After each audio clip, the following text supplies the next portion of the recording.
Let's start. Maybe others can, while others are joining. I hope I'm clearly audible to all. So, hello friends, a very good afternoon to all, and thank you for joining this webinar today. I hope you all are safe and sound in this current pandemic situation. Uncomplicating your IFRS 17 transition. Okay, so I think the title says it all, title of this webinar. Regulatory requirements are very dynamic in nature as they keep changing or upgrading from time to time. Hence, the organization needs to take a long-term approach while embarking on this journey. Particularly, IFRS 17 compliance requires a good amount of planning and may also entail alterations in the organization's accounting practices and processes. It requires a very detailed understanding of the regulatory requirements vis-a-vis the portfolio. Also, it has to be, a time-bound journey. Hence, it requires very meticulous planning to be done. Friends, we are here to handhold you and your team throughout this journey and act as a catalyst to make it much more simpler, faster, and organized. So our expert team, which has rich experience working with insurance companies in different geographies globally, will leverage their experience to bring in the industry best practices to add significant value to the overall process. So today we will be discussing about the key aspects of IFRS 17 compliance, the typical challenges encountered, and how we can help overcome these challenges. I will just move on to the agenda of the session for today. So this is the high-level agenda that we have for this webinar today. To start with, we will discuss the IFRS 17 domain consulting and actuarial part, which focuses on the necessary preparatory work from the processes perspective and lays the required foundation for the journey ahead. And also the challenges that we can typically we come across. We will then move on to the Oracle's IFRS 17 application overview, which is one of the leading applications in the market today, which automates the compliance process to make it fast and extremely easy to handle. And finally, we will discuss about the actual automation process, which brings all these components together, right from the source system integration to the generation of regulatory reports to make it a one-click process. So in a nutshell, we will offer a complete end-to-end package under one roof to ensure a smooth and hassle-free experience to you. We are bringing in industry experts from each of these fields and to handle the respective areas during the project execution. It gives me immense pleasure to introduce the speakers whom we have on this panel today. I will go in the order of the agenda points. We have Mr. Taher Fakhri from Protiviti, working as Senior Director and Insurance Lead. Then we have Mr. Kulin Patel from Protiviti, who is the Actuarial subject matter expert. We have Mr. Akhil Arora from Oracle. He is a principal consultant for risk and compliance and IFRS 17 product expert. We have Mr. Rabi Patra from Profinch Solutions. He is risk and compliance SME for banking, finance, and insurance domain. And I would like to make a special mention of Mr. Anand Mawani, who is an insurance industry expert himself. And works as chief accountant with one of the leading insurance companies in the Middle East region, Tahunia Insurance in Saudi Arabia. Anand will share his views and experiences with us on IFRS 17 compliance, which I'm sure will be immensely beneficial to us. And lastly, myself, Shailesh Dhodapkar, I head the OFSA consulting practice at Profinch Solutions. So without taking more time, friends, let's move on to the core discussions. So I would request Mr. Taher to proceed with the consulting part. So Taher, over to you, please.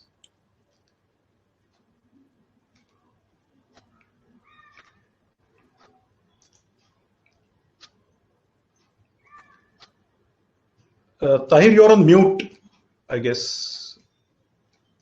Okay, sorry. Hi, everyone. Thank you, Shailesh. Good afternoon, everyone. Sorry, Tahir, just one last mention, going back to the agenda. So lastly, we will be having the, question and answers section. So you can, write your questions to us, and, we can respond to those questions once we are done with all the sessions that we have planned. Yeah, Tahir, please go ahead. Thanks. Yeah. All right. Thanks, Shailesh. So what I will start with is what is the overall IFRS 17 journey that we've had, that we have to go through as every organization. So it started with gap assessments, and it's moved on to the detailed IFRS 17 design. Most of the organizations are currently at this stage where they're trying to understand what's in scope, what's not in scope, what are the various aggregated groups for both insurance contracts and reinsurance contracts, what are the measurement approaches that will apply to each aggregated group, what are the pro forma financial statements going to look like, what are the detailed disclosures that are in place, and does the reporting requirements around the disclosures, what are the transition approach that will be applied to each aggregated group. And everything, while all of this is being considered, the key element of consideration also comes around the data and the data flow that is required as part of delivering IFRS 17 results. Once the design framework is put in place, we need to then segue into how do we actually get this implemented, and what are the systems that will probably be best suited to kind of assist in implementing the IFRS 17 solution. So the key steps in terms of system implementation will be preparing your business requirement document, which is a reflection of your IFRS 17 design from a functionality perspective and the technical requirements around that. What is your target system architecture going to look like? And then go ahead and carry out vendor selection and select the vendor that is best suited to kind of deliver the design from an IFRS 17 framework perspective that you put in place. Once the vendor is onboarded, the key components of the IFRS 17 system implementation are the actuarial model, the IFRS 17 calculation engine, and once the IFRS 17 calculations output needs to be then integrated into your existing finance ERP. Once that is done, the target should be to kind of achieve this system implementation completion by early Q4 2021, so that we can carry out the dry run by end of 2021, which will allow insurance companies to kind of have a full year of parallel reporting in 2022, and will be ready to kind of go and publish their IFRS 17 financial statements in 2023 as it stands today. One call out that, number of regulators have put in number of requirements. For example, SAMA has requested that by 31st March 2021 reporting, they will like most of the insurers to kind of let them know who's the vendor, and the vendor should be on board. And there are a number of reporting requirements from a vendor perspective that they have put through that needs to be submitted by 31st March 2021. From an IFRS 17 perspective, there are a number of significant impacts that IFRS 17 is having across the organization. And I would like to probably concentrate on a few key impacts for this discussion purposes. From a policy admin perspective, there is a significant impact coming through on the granularity of the data that is required both for insurance contracts and the underlying reinsurance contracts. And thus the granularity that needs to be maintained obtained from policy admin has increased, and that puts a significant impact on the policy admin system. Your current general ledgers will need a significant overhaul from a ledger perspective. The current accounting engine will need to be completely overhauled to be able to allow calculation from an IFRS 17 perspective. The current actuarial and risk models will undergo significant changes because it needs to kind of calculate fulfillment cash flows which are discounted and risk adjusted at an aggregated group level. The data warehouse will have a significant impact because the quantum of data that will now be required to be obtained and stored is going to increase significantly, and thus putting quite a bit of pressure on the data warehouse, including the structure within the data warehouse because of the granularity of the data that is required. The disclosure requirement and the reporting requirements are also increasing significantly, having a significant impact on the disclosures and reporting and the underlying data that is required to report that. Now, one key call out I wanted to make from an impact perspective is the need for granular data and the quality of the data and the confidence levels around that quality of the data that exist is quite critical from an IFRS 17 calculation purposes and to produce adequate, accurate IFRS 17 results. As we know from an IFRS 17 perspective, there are components like contractual service margin, discounted fulfillment cash flows, risk adjustments. All of this is required at a much granular level of an aggregated group, and those aggregated groups are further segregated into profitable groups, onerous groups, and others, and that is further segregated by issue year. As we know that every aggregated group cannot have contracts which are 12 months apart. So effectively what it's doing is the granularity of data that is required at each aggregated group that will be within from a financial reporting perspective is quite significantly increased, which has a direct impact on the granularity of the data that we need to maintain. And thus, whether that data, number of challenges that the insurer will have is the data is non-existent, especially on the reinsurance contract side. Number of organizations will have this challenge because some have the practice of netting off the reinsurance results, and the gross data is not at all captured. So you will see those practical challenges coming through in terms of availability of the granular data and the missing data that is there, so that we are able to calculate the IFRS 17 results.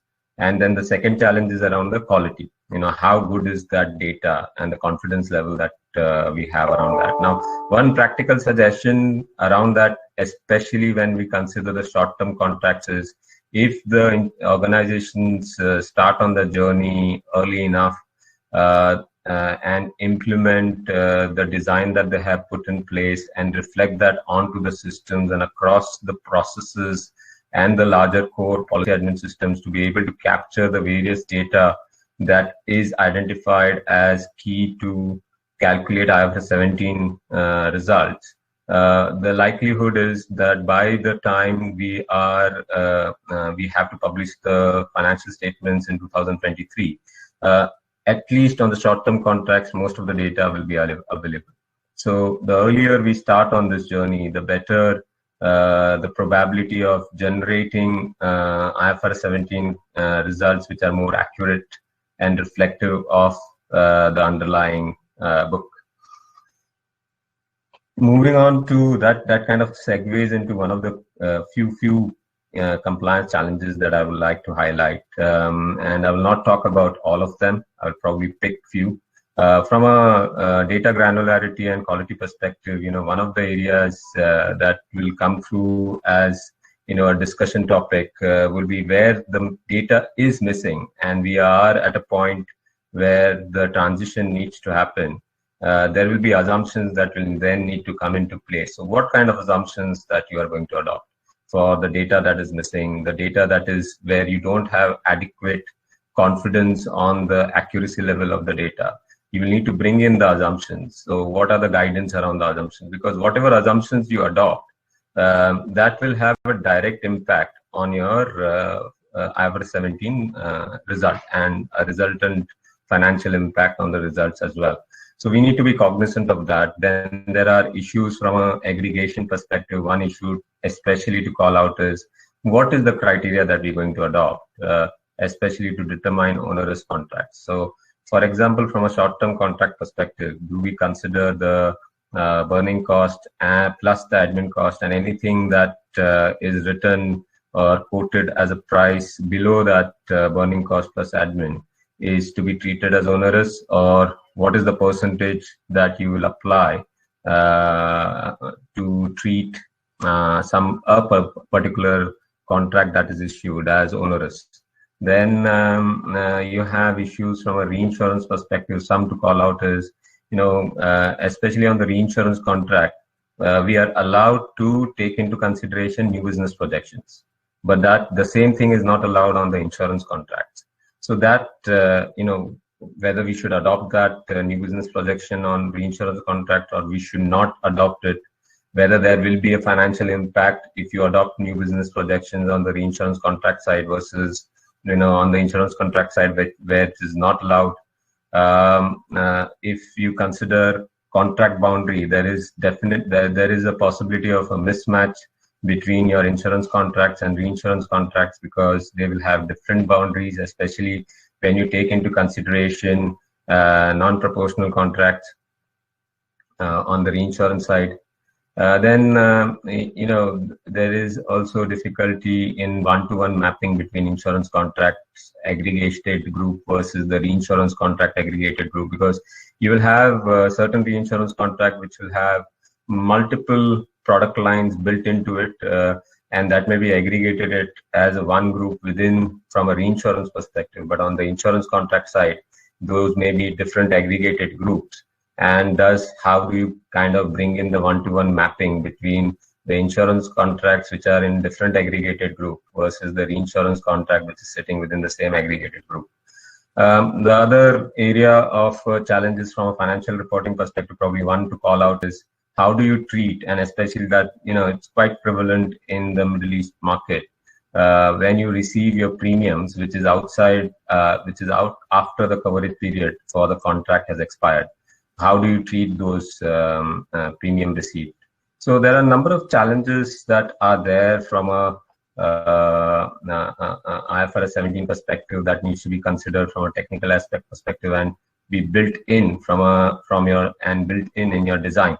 And those accounting decisions and policies need to be then vetted internally, vetted with your stat auditors, vetted with your actuaries. So, and in line with what the local regulators are prescribing and providing guidance with regards to these various areas. I will like to kind of pass on to Kulin, who will talk about more from a actuarial standpoint perspective and the various challenges that come through from an IFRS 17 implementation standpoint. Kulin, over to you. Yeah, thanks, Taher. And just in terms of some of the actuarial considerations, there are many, but in the context of today's discussion, I've just called out a few here. And much like Taher, I'm not going to go through every point, but just pick out and highlight a few. First and foremost, on the top left-hand side, really there's a lot of models, and there's going to be a lot more models going forward with all the breakup of the aggregations and the groupings and everything having to be done at a much more granular level.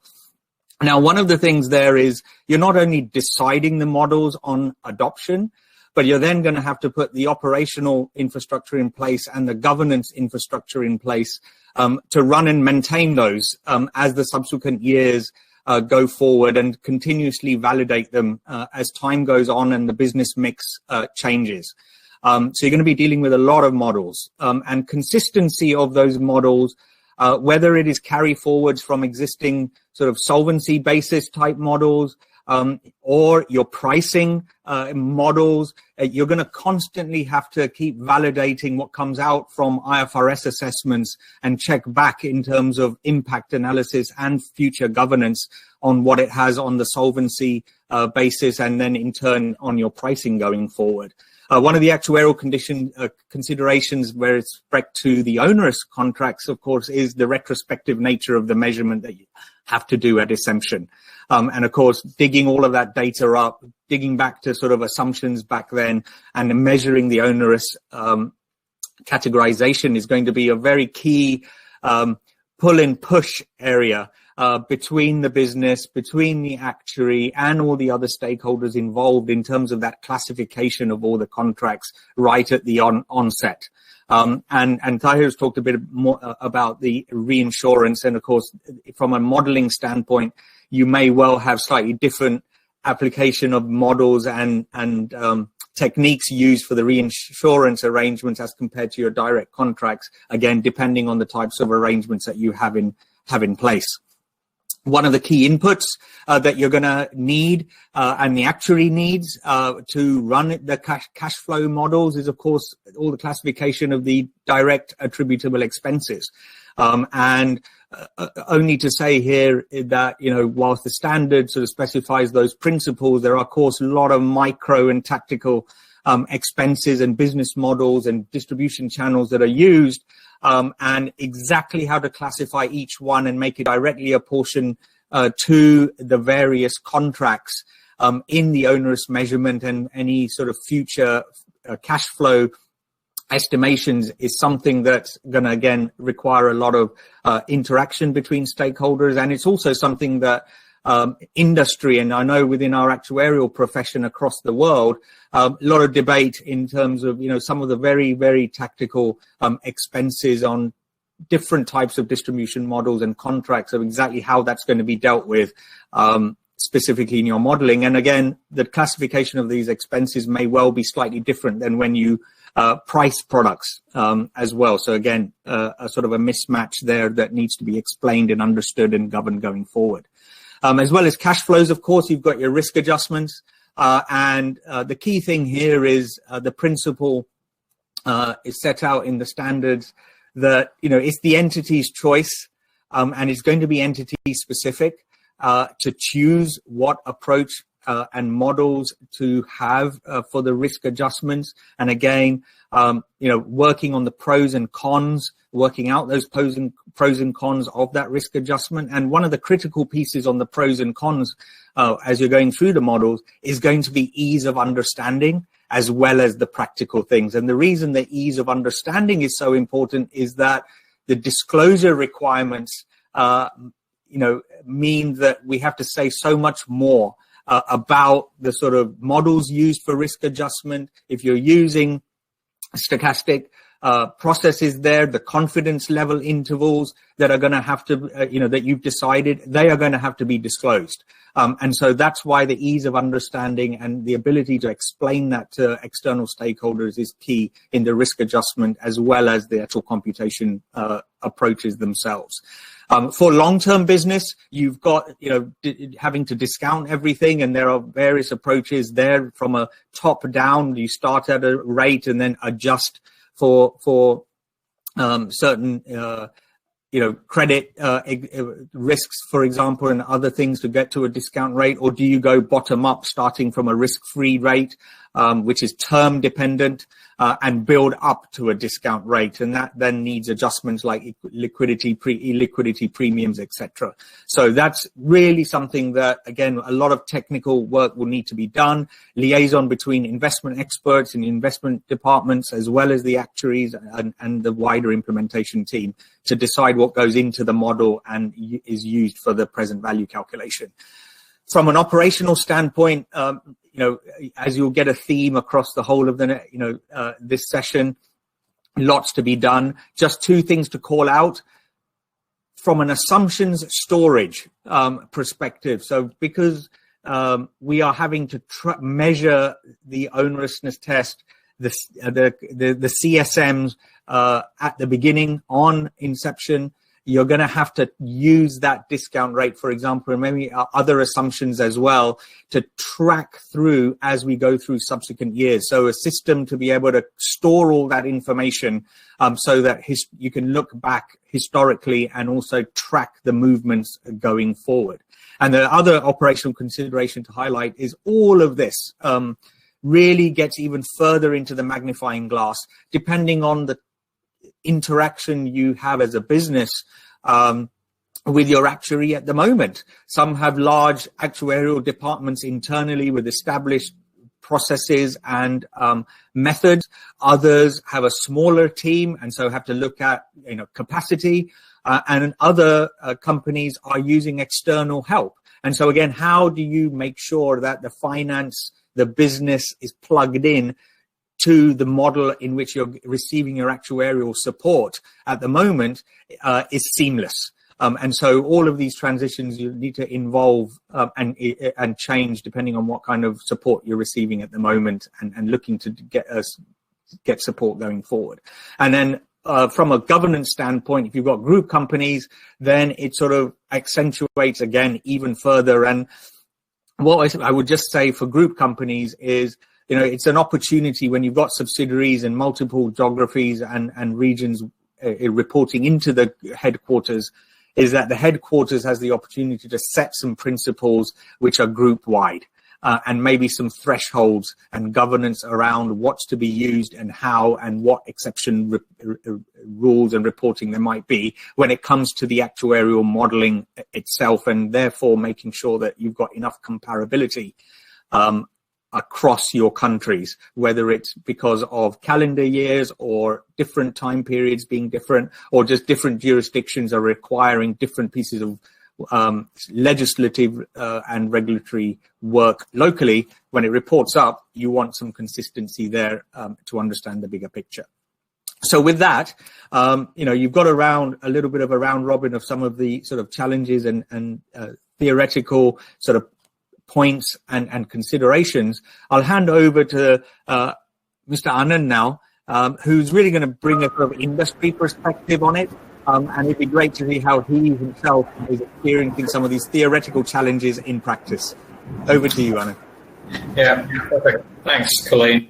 So, hi everybody. Hope everybody's well and keeping safe. A lot of things that we heard is probably put that back here in relation to what you and I and everybody in the insurance industry currently are facing. So what we're looking at is in Tahunya especially to make the calls, understand that do we have the right skill sets to implement, to produce the right financial statement, how is it going to look like from an actuarial perspective, an accounting perspective, work with your partners, again, to choose the right partner to your journey is something that I put in there as well. Moving and every day as we learn more and more and get deeper into our work streams and workshops to understand the beast that IFRS 17 is, it's definitely a challenge to get your underwriting practices, the reinsurance aspects. The guys were just talking about it now, all the new jargons as to how is it going to work. How do you put this through to the rest of the organization, to the audit committees, to the boards, to the senior management, and the like. So definitely a challenge. Apart from that, we are also very well regulated by SAMA right now. SAMA keeps a very good eye on how all the insurance companies are traveling in this journey. And again, doing that again, I would say SAMA is in the same journey as the insurance companies are as well. And at times, we tend to be kind of trying to hit a moving target. Things change. Again, this is where everybody wants to get it right, and not everybody knows exactly what is going to happen, how is it going to transpire. That is what I'm kind of alluding to over there is project timelines, deliverables. Apart from we have to do our day job, there are all these aspects that you have to deal with on a regular basis. Keep the push on. Like for example, we have a steering committee set up, which we meet every 3 weeks to keep the push on. So again, how do you overcome these challenges? And apart from that, the system requirements, like that is one of the biggest ones, right? It is going to require so much of new data, as Taher was mentioning earlier. Data requirements, the capabilities of your internal infrastructure, what you're doing with your current ERP systems. How do you go about deciding, do you need a robust actuarial tool or do you need a robust IFRS 17? Now, Tahunya has an internal actuary department, which is really capable and really strong. So, we get a good tool for actuary, or we get a nice IFRS 17 engine, or we get both. So it's a very interesting challenge, that we rack our brains on a regular basis as we come closer to the other deliverables and other deadlines as we move along. And again, all of this is coming back to tomorrow, right? Where we as an organization needs to be tomorrow. Again, keeping the focus to meet the project deadlines on a regular basis. Moving forward, it's going to be very interesting. We are looking at a lot of proposals at the moment, for example, that we have sent out our RFPs on to procure the systems. It makes me think, it makes me, worry, saying that, what if I choose the wrong solution? Like, again, this is where, the help of people on this call who are the speakers is really, really helpful to understand what direction we need to take, how do we need to go forward, how does it look like, again, when you're trying to do your day-to-day job. Again, we will be, heavily involved in getting our teams to do UATs, to do the dry runs. Are the dry runs going to be helpful? Are the dry runs going to be what you really want to see in the future, Q1 2023, and the comparatives? How is that going to run? So it's all very, very interesting. Engaging the external actuary and the auditors on how they want. How do we give the understanding of why are we developing these? You're talking to your auditors. Do you get their blessings, and do you move forward with that? So yeah, and overall, it is a implication on overall budgeting. Few of us are going through a business planning exercise. How does that look like going forward? The pricing of our products. How is that going to work? So it is a very interesting challenge, especially when I see Tahunia as a business. But Tahunia as a business, maybe most of we were into all lines of businesses, and we have to consider every aspect of this change that is coming onto us. So yeah, it is definitely a challenge for Tahunia, unlike it is for a lot of us, right? So we will probably get over this, and definitely try and get keep the momentum on and get to the IFRS 17 as we go along. So that's something that I just wanted to talk about on the challenges. So that's me. Thanks. All right. Thanks so much, Anand. So maybe just picking on to what Anand left as a thought, and which is purely on the system impact, right? So we heard from Taher, and we heard from Kulin, and of course Anand, about the industry impacts and challenges, right? And one of the key components of that aspect is like, how do you really bring these three functions together that you see on your screen right now? So there are a lot of work streams that do emerge from the varied impacts that you get from that journey to IFRS 17 compliance. But in my opinion, I think these three functions are the most, I would say, the key impacted functions if you look at from an enterprise perspective. Finance, of course, because they're looking down at significant changes to how they can recognize their revenue now. Looking at new type of disclosures and reporting and management tracking of their P&L and revenue, changes to their subledgers and chart of accounts, and then subsequent changes to the ERP systems. Actuarial, of course, we heard from Kulin that a lot of thought has to go into what models you choose for generating those cash flows and assumptions, setting up those parameters for your risk adjustment methodologies, and then basically going hand in hand with finance to make sure those assumptions that they come up with from the different lines of businesses are something that are meaningful input for finance to do a sort of a coherent budget and planning exercises.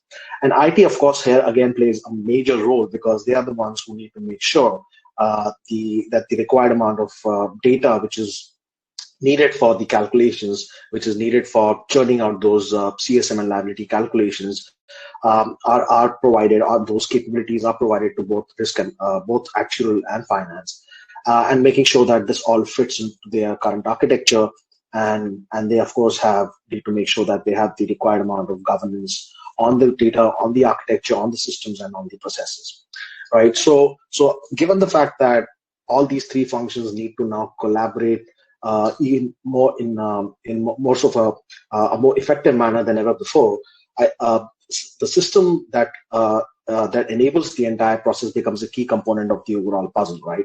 And I think this is where Oracle put in a lot of thought in terms of how they would want to design that system, which enables insurers to meet the compliance, but also bridge the gap between the three different functions and make sure that capabilities around IFRS 17 are enabled for insurance companies at an enterprise level.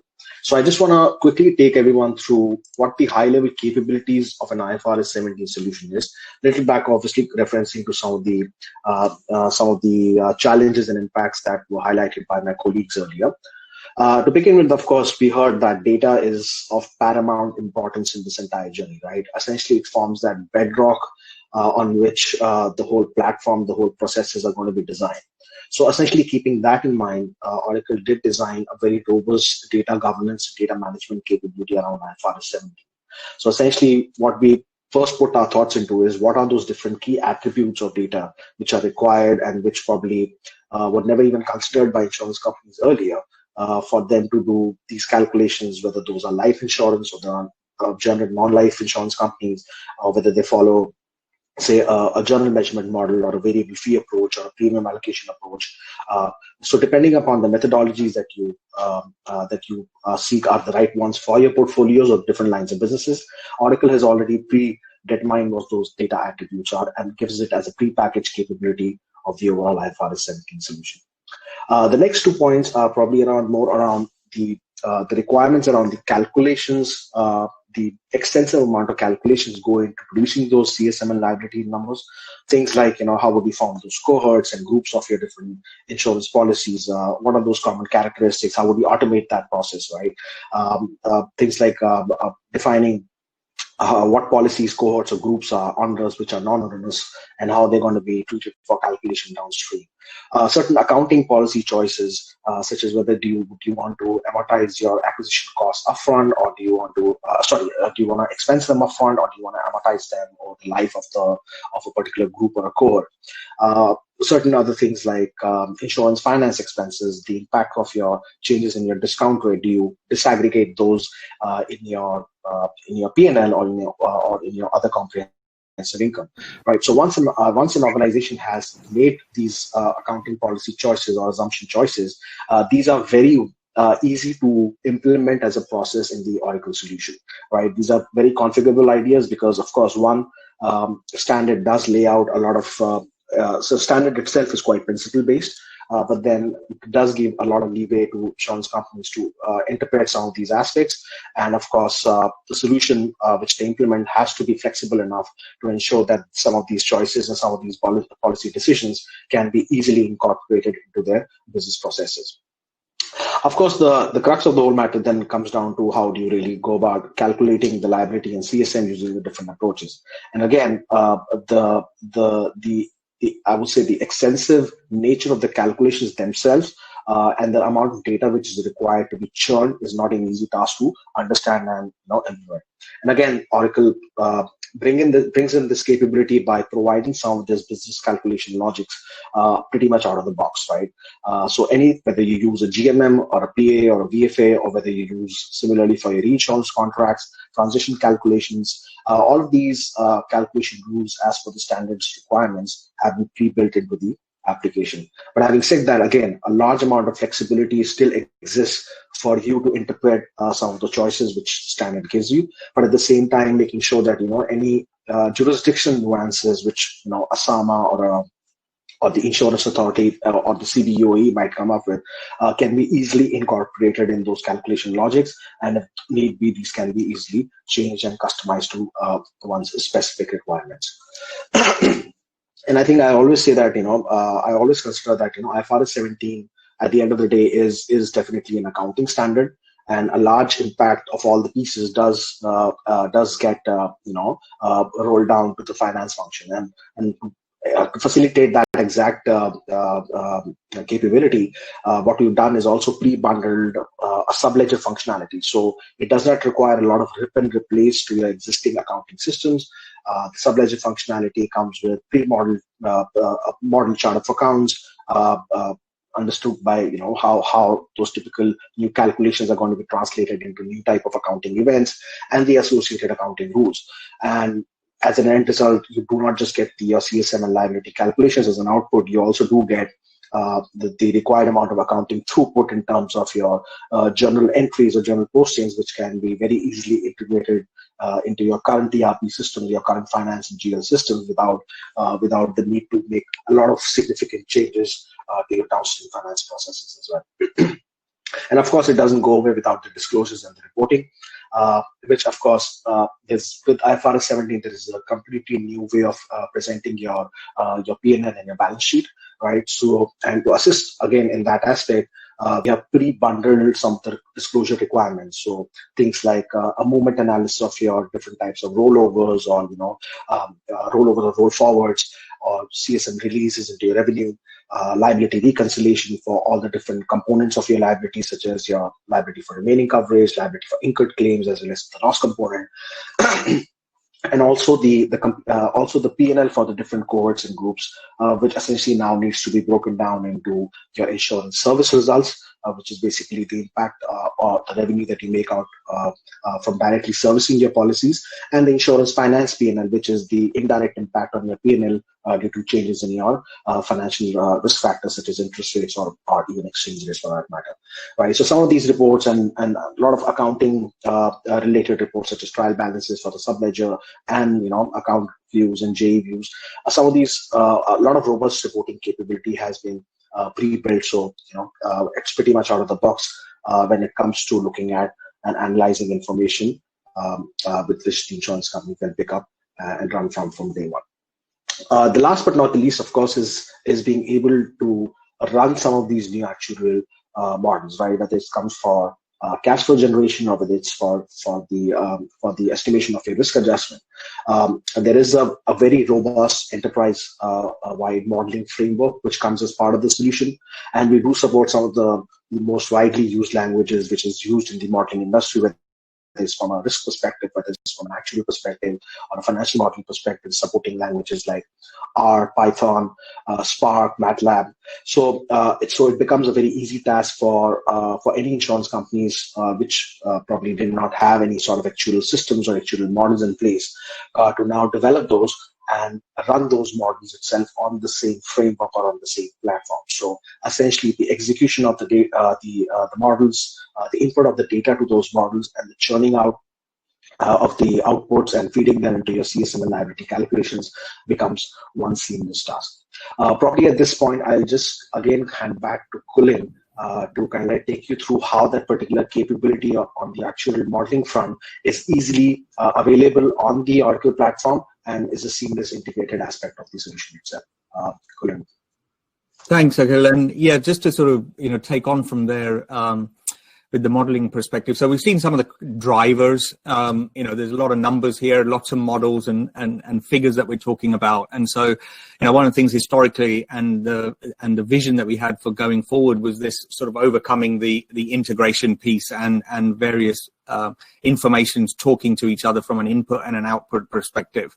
There's obviously a lot of increased calculations required. The last sort of half an hour, 45 minutes has just shown you that, if not, things that you already knew. And that's just going to carry on increasing as your business mixes changes, your types of contracts change, and every year you write new business, it's a new cohort, for example.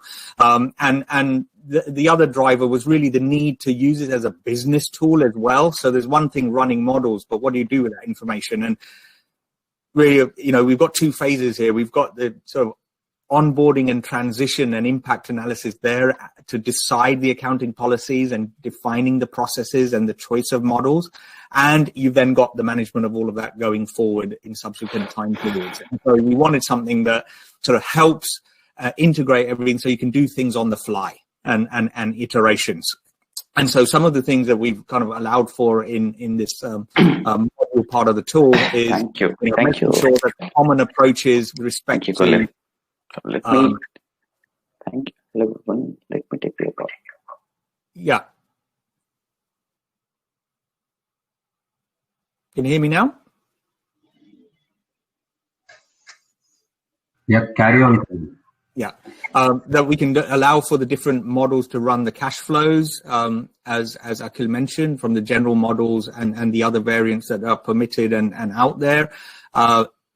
Also, the various models that can be built from a deterministic standpoint and a stochastic standpoint on the risk adjustment, all of those which can be flexible enough for you to pick and choose, try, and also use it to make your decisions, as well as then sort of run those going forward. Everything's integrated as I think you can see and expect, and also inbuilt some of the data management pieces from contract level to modules that are inputs into the actuarial perspective. Certainly, from a developing future cash flows like various ladders and incurred claim sort of history and things like that can be built in and taken care of. It naturally lends itself to be customizable and flexible enough for you to run lots of scenarios, and also whatever is required from an IFRS 17 standpoint for disclosures, etc. It's sort of all built in and just auto runs itself on the different scenario generation, so that again the outputs and for the disclosures that information is available automatically. And various platforms, as Akhil mentioned, using R or Python can be adapted for that perspective. So built into OFSA is very specific for the IFRS 17 requirements, and various businesses will have sort of needs that are very specific to IFRS 17, but may have other needs as well. So you need to take that into consideration, but we've got the flexibility and the scalability for it. And also it will form part of the whole customization of the entire implementation, and the actuarial bit will be part of that as well.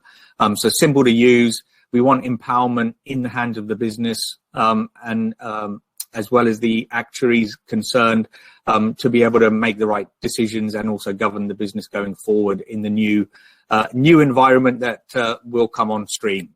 So with that, I'll just hand over to Rabi to take that forward.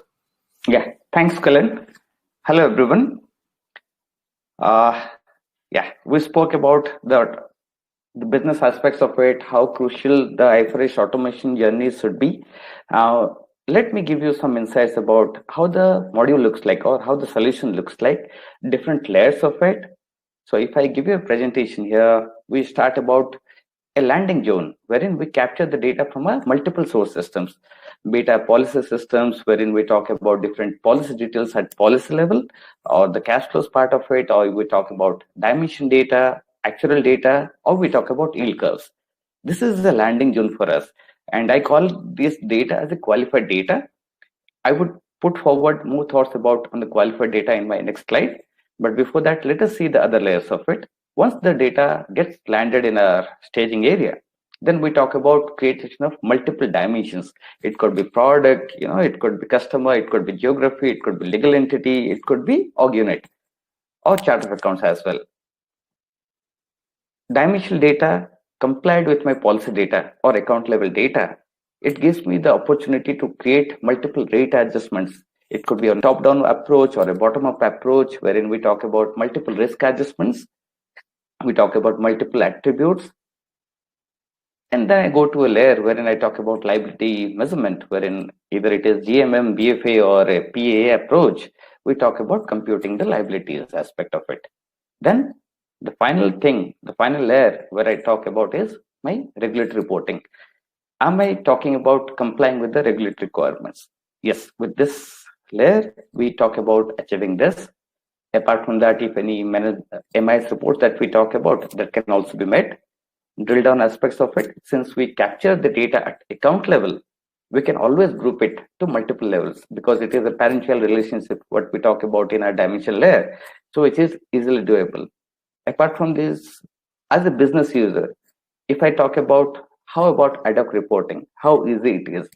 With the new features what we have in OFSA or our BI reporting tool, it is made very easy for the business user. In spite of you, instead of you engage any technical person, as a business user, I myself can create my own set of reports, which I need. Then the final leg would be, I talk about the ERP integration, wherein I have my data, I talk about creating multiple journal entry rules, wherein I talk about sub-ledger to general ledger, and finally my enterprise GL reports are ready. That's how the application process flow looks like, starting from staging layer to the reporting layer. Then I come to the implementation journey, wherein I was talking about qualified data. So it's basically, if you see the layer from left to right, we're talking about capturing all the policy data. Is it life, non-life, insurance or reinsurance at individual level or group level? You talk about market data or any kind of yield curve that we create, or we try to compute with modeling framework. Those things. Those data flows into our OPSA layer, wherein the cash flows and my assumptions, we compute our IFRS 17 calculations, and finally the reporting part of it. This is how the entire journey looks like. And if I talk about qualified data, the beauty of the application is the time we talk about integrating my source systems with OPSA or analytical system, I would always think about how difficult or how easy it would be for me to talk about integrating my data, which is available in the source system in the specified format, and how best I can modify. I talk about transformation to pull it. So the feature or the functionality what I have in the application is I have multiple out-of-box data quality checks, which ensures the data what we bring to the staging layer or the landing layer of the solution, that is consistent. There is quality of the data and there is no reconciliation gap as well. That is how it is. And yes, it is customizable. There are out-of-box rules wherein I talk about not only the instrument level data, I talk about the yield curve. Can I automate this? Is there a modeling framework available? Can I do this? Yes, that is also doable. So I just gave a few samples of it here, but yes, hundreds of rules, hundreds of data quality checks are available.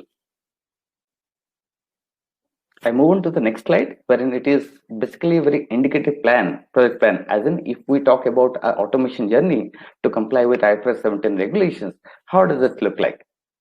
It's like we start with a consulting exercise. Few clients may have done the consulting exercise so far, few may want to start the journey. So it's like I start with my journey, but if you see for all the layers, there is an overlap. As in, I start my consulting exercise, then I talk about the solution implementation, wherein I talk about different source system, the gap analysis part of it, finalization of the BRD and other things. And with this, we start about the configuration journey. And yes, the UAT part of it, the reports development and the integration finally. Post-life support, yes, that's the final thing. But yes, throughout this journey, we as a partner, what we enable you is, it is not only about implementing an analytical solution, it is basically enabling your business users or technical users to be at ease handling the application.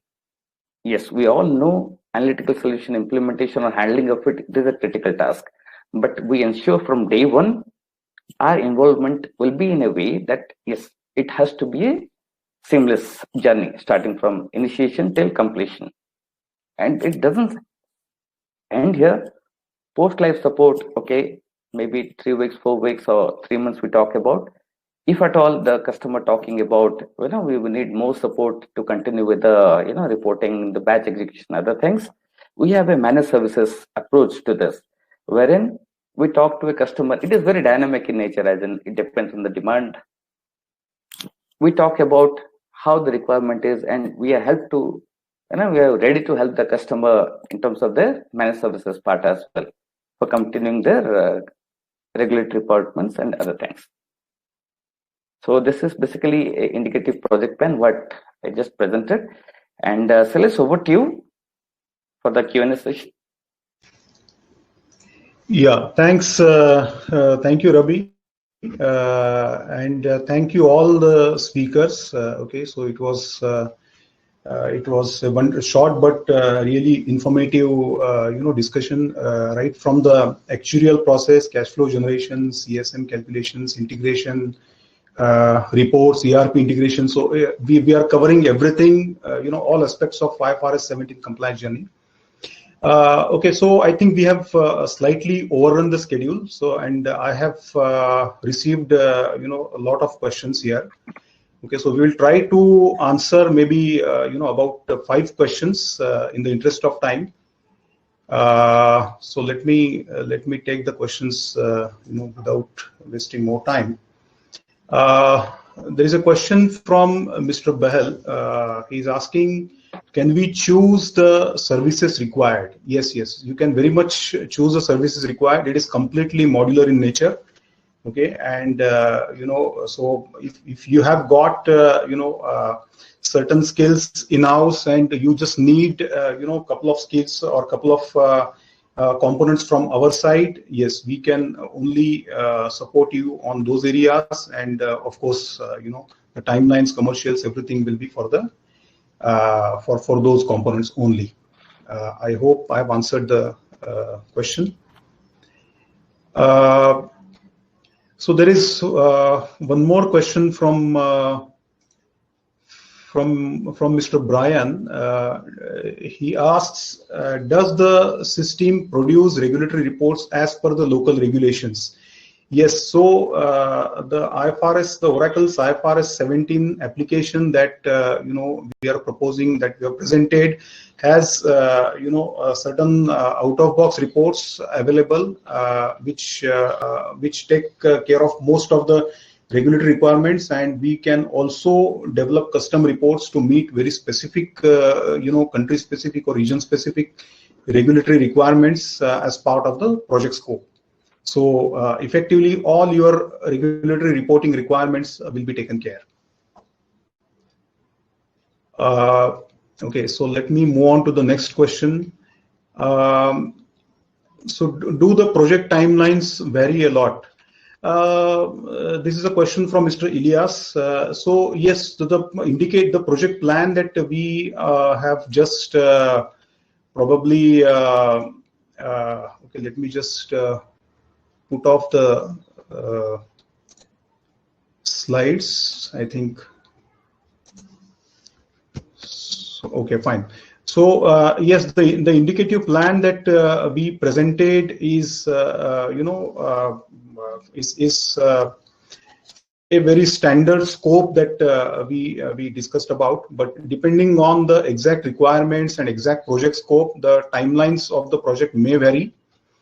It really depends upon what exactly we have in the project scope, what kind of portfolio we are dealing with, and the complexity and all. But certainly the timelines will not vary too much. There may be about 20% here and there. There may not be a significant increase in the timelines in any case. Then we have a question from Mr. Shakil. He's asking, are there any integration challenges and how does implementation partner address that? So yes, I must say that yes, there may be some integration challenges, depending upon, because although OFSA application that we are talking about has an open platform architecture, it can get integrated with any source system or any downstream application very easily, very efficiently. But yes, there will be there is some effort required to do the integration, mappings, and other things, depending on which systems we are dealing with. Okay, so I would not really call them as challenges, but yes, there may be, there is some effort required to do that. Okay, and we have handled various types of source systems, as far as integration is concerned, and we are well aware about what typical challenges that can be encountered, and we have also overcome those challenges in the past projects. So not to really worry about the integration related challenges here. I hope I have answered this question. There is one more, so maybe we can take this question as the last one. Mr. Rahman is asking about the post-implementation support. How does it work? How is the model? Do you provide post-implementation support, and how does it work? That is the question that has come. So yes, I think we very briefly touched upon that part, the post-implementation support part. maybe if time would have permitted, we would have spent some more minutes on discussing the post-implementation support model. We have the product AMC available from Oracle side, which takes care of the product support. Any patches or any upgrade related upgrade patches or any other patches that are released by Oracle are are covered as part of the AMC that is provided by Oracle, and we also have an optional managed services model from Profinch side, which takes care of all the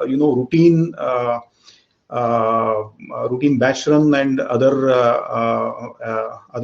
activities. We also take care of so the scope for managed services is something that we discuss with the customer, and then we define the scope. And there are a lot of things that can be covered as part of the scope, right from making any changes to the application as per the regulatory requirement changes, or any additional report development, or customization of the existing reports or whatever. Okay, and of course day-to-day routine activities are covered as part of the support for the day-to-day routine activities, batch run. If the batch fails, then how to really fix the issue. So if there are any issues on the data side, then how to really help the concerned team to fix the data issues. So all these are covered as part of the managed services model.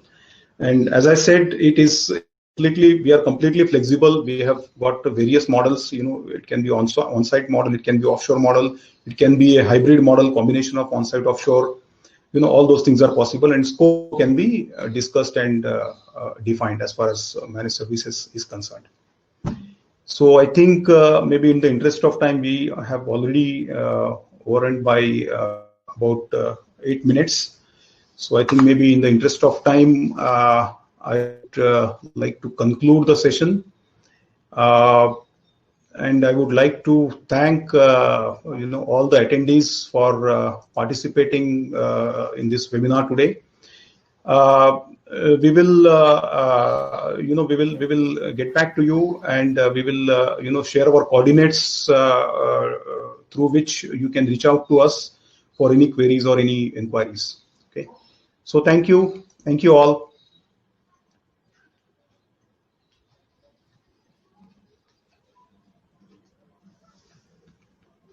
So I'm concluding the session. Thank you. I'm closing the webinar now. Thanks.